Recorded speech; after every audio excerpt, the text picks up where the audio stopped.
Koleoso kọ́ nìyẹn ni. Koleoso. Ọ̀jánìdé.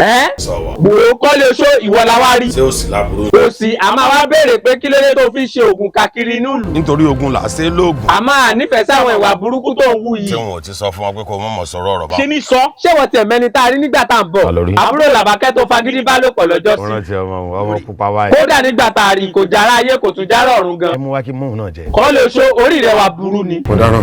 Wèrè ni ọ́. Àwọn òbí ọmọ ìdá. Òótọ́ ọ̀rọ̀ máa ń korò létí ẹ̀ kò dé dáa. Àwọn yóò ṣòfò. Wo Koleoso tó bá yí padà àwọn ò bọ̀ sọ̀rọ̀ òfò kankan mọ́. Ẹbí ṣe kọ́ńtà sí mi tó yẹ kó. Kọ̀kíyọ ni wo òótọ́ ọ̀rọ̀ là ń bá ẹ sọ. Tó bá ta ẹ lọ́fà nísìn. Kò sí abẹ́rẹ́ kankan tó lè wò sàn. Kì í gba abẹ́rẹ́ sọ́fà ni. Ìwọ náà kúkú mọ̀ tó bá wù ọ́ kó o yíwà padà tó bá sì wù ọ́ máa sórí ibú rẹ lọ. Ìwọ náà kúkú mọ̀ tó bá wù ọ́ kó o yíwà padà tó bá sì wù ọ́ máa sórí ibú rẹ lọ.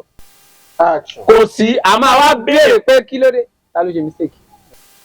Kò sí a máa wá béèrè pé kí ló dé tó fi ṣe oògùn. A máa nífẹ̀ẹ́ sí àwọn ìwà burúkú tó ń wù yìí. Ìwọ náà kúkú mọ̀ tó bá wù ẹ́ yíwà padà. Ìwọ náà kúkú mọ̀ tó bá wù ọ́ kó yíwà padà.